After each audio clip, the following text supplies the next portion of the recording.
Yo, what's going on, guys? You got talkSPORT back again with another video. Hope you guys are all doing well. As today we got a lot to talk about, ladies and gentlemen. There's been some updates, and you know what? I didn't want to really force some content during this international break that wasn't necessarily going to be worth speaking about. So right now we got some big news. First of all, Bukayo Saka is reportedly has a niggling injury that we need to speak about. Then we also have an update on Martin Odegaard's contract situation, as his contract situation seems close to being wrapped up at this moment in time. And as for Thomas Partey, ladies and gentlemen, it might be time to move Thomas Partey on, but it's not because of just the injuries. His role in the team is being reduced, and as that's being reduced, being one of the higher paid players, the club might want to move him on. So we're gonna have to wait and see what happens there, as Juventus are linked to Thomas Partey once again. And could this be a January transfer move? We need to wait and see what happens with that. And there's also been a surprise exit from the Arsenal backroom staff. Somebody in the Arsenal backroom staff today has resigned and announced that they're leaving the club very, very soon. That is none other than the Arsenal CEO, or is he the CEO? You guys know who I'm talking about. I'm talking about Vivican. How do you pronounce his name again? Vivican. I forget how to pronounce his name. 1 second. Let me just double check how his name is spelled. It is Vinay Venkatesham. Anyways, I'm gonna show you guys the article that David Ornstein released just a moment ago about him leaving Arsenal. And this is of course a shock to me. This is of course a shock to a lot of Arsenal fans. I would assume so. I was wondering who. I wonder who's going to replace him. It doesn't really affect the. It doesn't really affect the day to day on the pitch, because that's pretty much dealt with. That's pretty much dealt with Arteta, Edu, and of course Saka. But the Arsenal CEO, that's been the CEO for a couple of years now, leaving the club, is a little bit of a big story. So we gotta talk about this first. So David Ornstein reported this about 30 minutes ago. Arsenal's chief executive, Vinay, has exited his to exit role for a new for a role next summer. Okay, so it's next summer. My apologies. He joined in 2010 and he became CEO in 2020. Well regarded in football, and chose to seek a new challenge. Interim period given to Arsenal in time to plan a succession. To time for a succession plan, business as usual until then. So yeah, a lot of people were questioning Vinay in the first place when he got hired. People were saying, why is Vinay getting this job? If you guys actually look at Vinay's qualifications, for example, his history in working in football, he doesn't have a large history working in football before becoming uh, part of this backroom staff. Now, that was always questioned because we had the guy Raul Sanelli leave so quickly. Vinay took over, and he's also always just been in charge of the non-footballing side of things. So he never really affected the pitch too much. But the CEO is going to be leaving. He is going to be stepping down and moving on to another position next summer. Arsenal have released a statement about a couple minutes ago. So let me just show you guys what Arsenal's statement is. They put it on their club website, of course. They put the statement on the club website. So I'm just going to pop it up on the screen here. He's had 14 years at the club. So, of course, this is a little bit of it's not a shock, because really it doesn't affect us too much. But this is what it says. Same thing probably as what David Onstein just said. But yeah, Vinay, the club CEO, has confirmed that he will be leaving next summer after 14 years with the club. Vinay said it was a tough decision, but time to pursue another challenge. Now it is not time to say goodbye, but I remain focused until the last day, supporting a seamless transition. Our co-chairman Josh Kroenke commented, the board is fully supportive of Vinay's desire to pursue a new challenge. Whilst it is the business as usual, with everyone focused on the season ahead, we'd like to take this moment to thank him for his contribution and long serving at the club. blah blah blah blah. You guys know what the rest are gonna say. Change and succession, blah blah blah blah. Nothing really crazy to talk about here. But yeah, Vinay has left the club, guys. Some of you guys don't really care. Some of you guys do. It is what it is. I think this is just nothing part of the story. But yeah, you what? You got uh you are a good fit for the PGL. You clearly cheated with Coke and Heineken. Nah, allow me. Yeah, definitely did. Ray the Gooner, big up to you. But yeah, that is that story right there. But then there is more. There is more, and we need to talk about this before we get into Saka and everything else. We need to talk about Thomas Partey, ladies and gentlemen. Thomas Partey is a conversation of discussion always. And the reason why it's a conversation of discussion always is because he has a little bit of an injury issue where he constantly is injured. But guess what? He is still an important part of this team. Now, Partey this season might not have as big as a role as he's had over the past couple of years. And that's just the honest truth.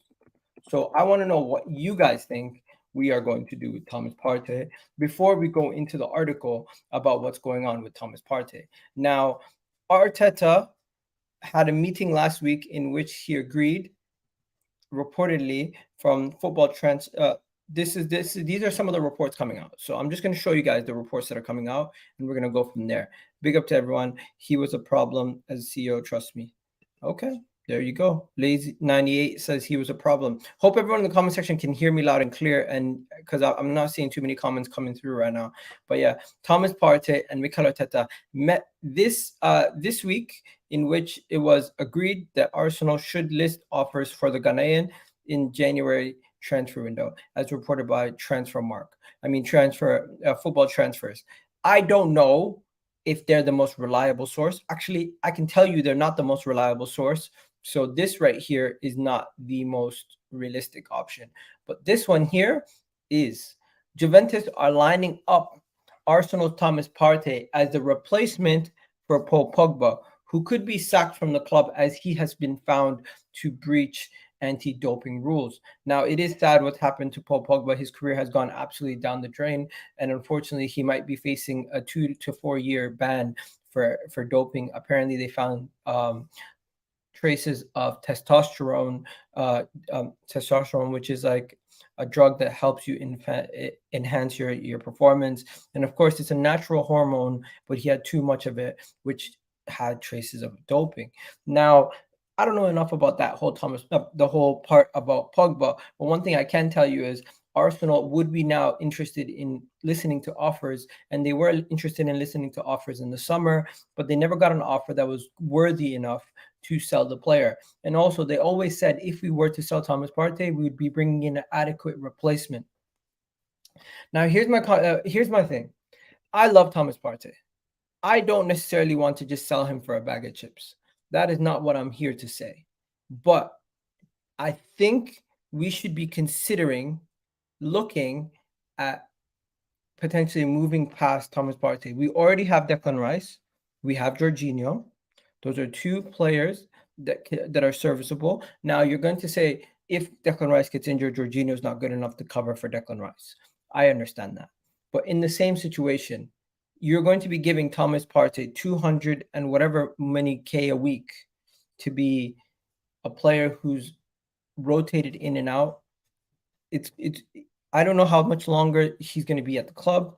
Their club is not interested. The club haven't opened conversations with him over a new contract yet, or at least that hasn't been vocalized. So these are all signs that his time at Arsenal might be coming to an end. In addition to the fact that we were looking to sell him last summer, potentially until the end of the window, and we did get offers, but we didn't get the offer good enough. Now, with 1 year remaining after this season, I really do believe we could look at him. 55 million or nothing, says official Camry. I don't know, man. I think 55 million might be too much money. I don't know if they're going to give us 55 million for a 31-year-old Partey who has 1 year remaining on his contract. I think majority of the money that comes from the fact that the player's age, their upside, and of course, how many years you have them under contract. If you're saying we give Thomas Partey a new deal just to secure his weight, just to secure his price, we would have to give him a wage increase. And if we were to give Thomas Partey a wage increase, would it be harder for us to shift him off this transfer window? So of course, you guys already know Steve and this website are absolute BS. So I don't want to listen to those guys. But let's hear what Fabrizio Romano had to say. The Paul Pogba situation means that we're again seeing rumors about Partey to Juventus, but there was no chance this summer. Juventus was on a list, but it was impossible for them to pay 45 to 50 million euros. So that is what Arsenal is valuating Thomas Partey at. Big up my guy, Ozan Kabak. Hope you're doing well, bro. Hope you're doing well. 35 to 40 million sounds reasonable. That's about what everyone wants to do. What's up, everybody? Hope you're doing well, man. Everyone in the comment section, let me know how you guys doing. How you guys enjoying the international break? Honestly, it's been so boring, and it's good to be back with some football conversations, of course. Then you got so yeah, so that's the situation. I just want to know, do you guys think it's time to move on from Partey?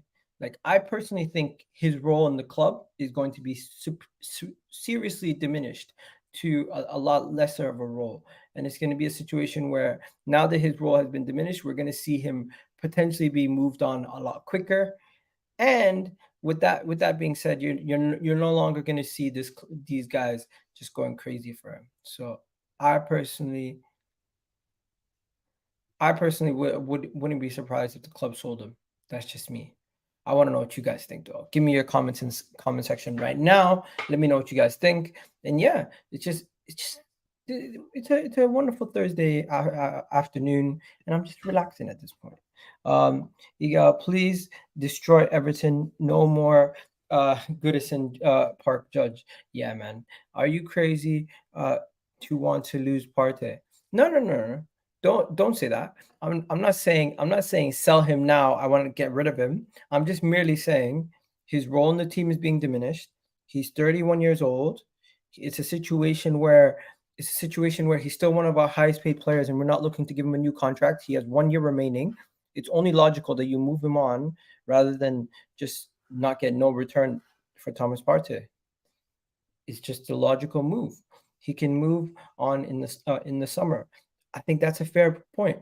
I think where the only way in which I would say we have to sell him now is if he continues to get injuries consistently, even when he's playing less minutes. So, say for example, Declan Rice is playing the six. There's a bunch of games where he's not playing. He comes in for a game that we really need him. He's not available because he gets injured again, and he continues to get niggling injuries throughout the whole season. At that point, we have to have a bigger conversation about if he's even reliable enough to be in the team. But at this moment in time, I'm merely just speaking about the logistics of having a Thomas Partey around when he's not being utilized as much as he was being utilized last season. I'm not saying there's nothing wrong with squad depth, but if that squad depth is continuously injured, then we are going to have a problem. Right now, he's a great option to have in the team, and he's still one of our better players. But in a year's time, he might not be used as much. I just think it's an uncomfortable conversation that we might need to start having, because Thomas Partey, although he's great, he's slightly overrated at this point by some of our fans and rival fans, as if he's the best midfielder in the club. He's no longer that guy. He is no longer that guy, and he's no longer relied upon as that guy. That is just my opinion. But hey, the thing is, everyone's gonna say, "Oh, Thomas Partey, Declan Rice, Odegaard midfield, that would be great." But with Juventus creeping around, with other clubs from, of course, Saudi still interested in Thomas Partey, we could get a decent price for him potentially in January, but it would be difficult to replace him in January. So I don't know if I would be willing to do that, especially if we're in a title race. But if he's continuously injured, could it be a situation where we cash in and get ourselves a younger or just another person to come in that could be a different type of midfielder. Doesn't have to be the same type of midfielder. Because guess what? Not every player that you replace with somebody is the same. So say we did sell Thomas Partey, for example, right? And this is man, this is on uncomfortable topic. I love that Ghanaian. I know, but we have to talk about the fact that it's a situation where it's what's best for the club, and it might also be what's best for the player. He's getting to an age where he needs security for the future, not just for a year or two. And similar to Granit Xhaka, he might want to move on too, just to get that new contract.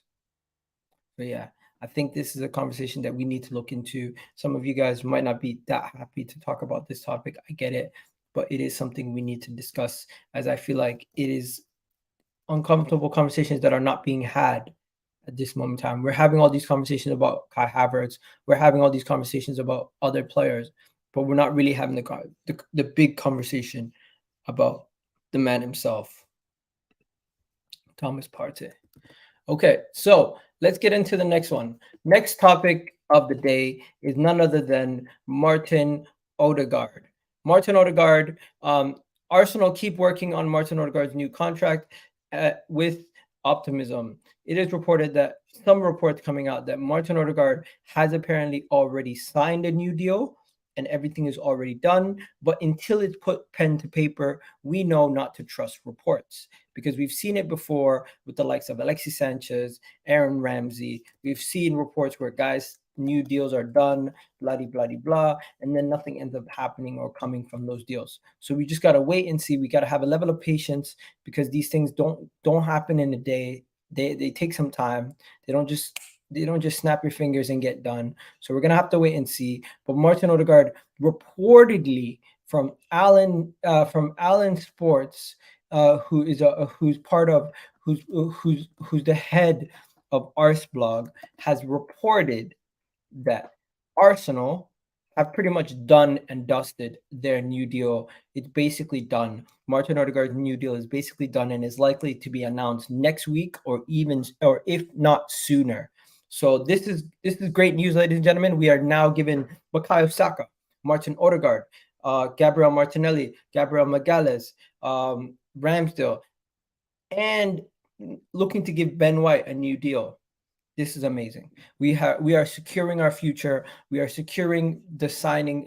Instead of just making signings, we are now securing our future by giving these guys new deals, holding them down for a little bit longer, and increasing their value in the case that we wanted to ever sell any of these guys. Now, I don't think we're ever going to go out of our way and sell any of these guys that we've given new contracts to. And I forgot, we also gave William Saliba a new deal also. That was another massive deal that we gave out. So we've given Saliba, Gabriel, Reece Nelson, Bukayo Saka, Gabriel Magalhaes, Ramsdale, and now Martin Odegaard. That is 1, 2, 3, 4, 5, 6, 7 new deals. That's 2 defenders, 3 attackers, 2 midfielders.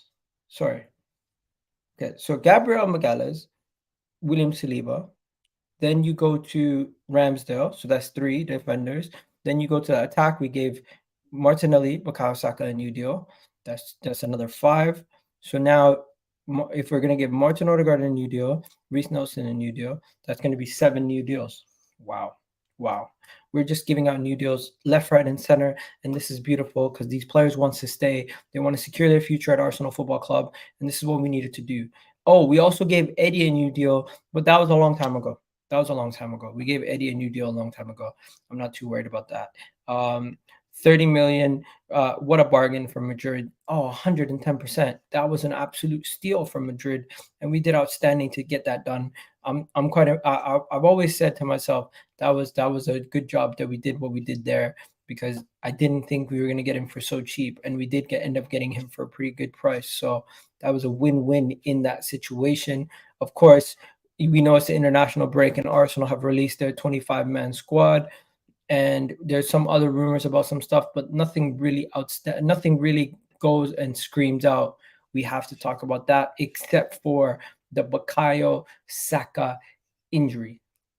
Now, the Bukayo Saka injury report is pretty is pretty interesting to talk about. So we're gonna look into this right now. So reportedly, Bukayo Saka, I'm gonna pull it up in a second. Just give me a moment. Let me just get my screen sorted out. Okay, so here we go.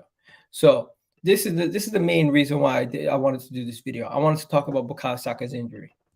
So Bukayo Saka is continues to be continues to have a niggling injury by an Achilles problem that has been dodged him last season. So let me just clear this up. I don't know, it's kind of worded weird, but it's from the Mail, and what they're saying is that Bukayo Saka is injured and he's been carrying an Achilles injury for a while now. Now, it's not a full tear, or else he wouldn't be able to even run.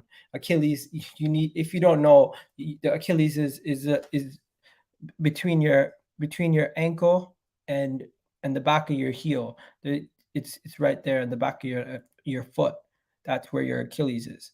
Now, if that injury does happen, you would be out for at least a year or close to a year. This is the kind of injury that Kashani had in the Champions League when he pulled up and he was out for a year, made him miss the World Cup.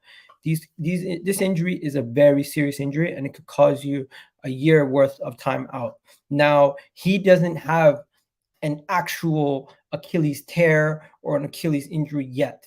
What they're saying is he has an Achilles problem. Now, as a professional footballer, they all have some sort of injury that they are managing, that they are trying to go through without getting surgery, because sometimes these injuries don't necessarily need surgery. They're things that can heal themselves.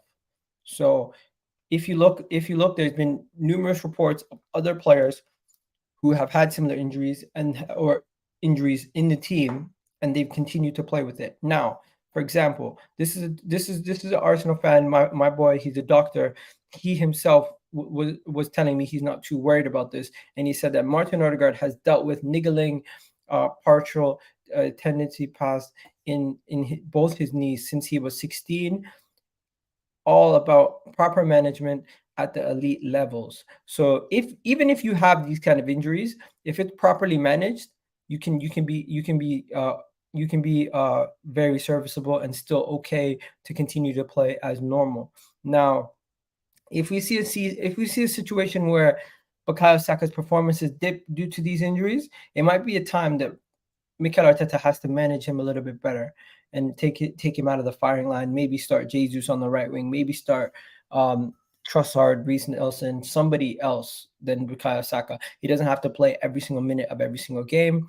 And but the thing is, Bukayo Saka really does hold himself in high regard, in the sense of he's one of those people who doesn't miss any games. He actually now has the record for the most consecutive games played in the Premier League by an Arsenal player. He just broke it the other day versus Manchester United. So I don't think he wants to miss any games. And when he's available, he always wants to be playing and he wants to be in the team. Understandably so, all the great players want to be in the team at any time, every year, every game. So maybe it's on the team to do a better job of getting ahead so we can take out some of our better players around the 67th minute mark. But for now, there is a report that Bukayo Saka continues to be having niggling injuries, and it's an Achilles issue, but it shouldn't be the biggest worry, and we shouldn't be too worried about this situation. Now, immediately when you hear about this, you're going to think, oh my God, we have to rest him until he's fully fit. No, it doesn't work that way. This is a thing that's going to stretch out throughout for a while, but he can still play. It's not something that's going to hurt him long term, unless it fully becomes a Achilles tear or something down that line. Now, let's hope that doesn't happen.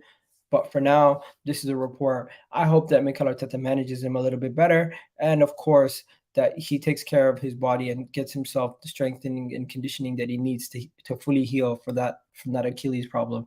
This is the first report we're hearing about this, so we're going to have to monitor the situation. But he has had a poor start to the season. Could that be attached to the Achilles problem, or could that just be that he's just having poor form, not performing so well in some of the 4 games that we had? So that's just me. Let me know what you guys think in the comment section. Let's see what you guys have to say in the comment section right now. Bukayo Saka is playing injured. Yes, he is apparently. This is an Arteta out channel. No, it's not. No, it's not.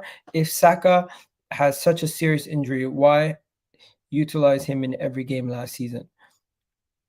Bro, there's people out here who have full out knee problems that need surgery that play games. Football, you play through injuries if your team needs you and you're in a situation where you can win. We've seen it before, we've seen it, we'll see it again. I'm pretty sure Kevin De Bruyne was playing through an injury all last season, even though he probably could have got surgery. Peace out, peace out, Ega, peace out, everyone. Big up, John Mack. Hope you're doing well. Aston Villa defender has injuries of Achilles. The Aston Villa defender, Brazilian defender. I don't know who that is. Big up, M. Hope you're doing well, bro. Long time. Achilles injuries can often get worse as your career goes on. Bro, that is worrying. That is worrying if that does happen. Big up, John. Hope you're well. Arteta has ruined Pepe. Now Saka. Arteta didn't ruin Pepe. Pepe was a terrible signing in the first place, my friend. That signing never made sense. Who is the backup for Saka? Surely that is a position that needs strengthening. I agree with you, but at the same time, we can play Jesus in that position. We can play Trossard in that position. We can play Martinelli in that position. We can play Reece Nelson in that position. We have enough players to play in that position. We just need to be able to rotate our views whenever it gets time to. Whenever we need to end up doing that, we need to make some rotation and get ready for that type of situation. Your views on Ligue 1? Bro, Ligue 1 is Ligue 1, man. He's gonna do what he does. We don't have to agree on everything. Reece Nelson is the backup for Saka. You know what? We have numerous players that can play in that position. That's why I'm saying we don't have to worry too much. But at the end of the day, right now, Bukayo Saka is still available, still fit. So we need to just manage him as much as we can going forward. But yeah, I'm going to be out. This has just been a quick video. Hope you guys enjoyed this video. And also make sure you do like the goddamn video while you guys are at it. Stop being freeloaders. I see you guys right now. We haven't even hit 30 likes. We got about 60 of you guys in the chat. Do me a favor, hit that like button right now. Let's get this video past at least 100 likes. If you can do that for me, that would be great. And what the hell is going on? Oh, sorry about that. But yeah, at least 100 likes in the comment section before the end of the video, if that's possible. And for now, I'll be back later tonight with Vibes on the 6 at 8 o'clock. So yeah, I'll bid you guys adieu. You guys have yourselves a wonderful one. I'll catch you guys on the flip side. Peace, people. You already know what it is. Love.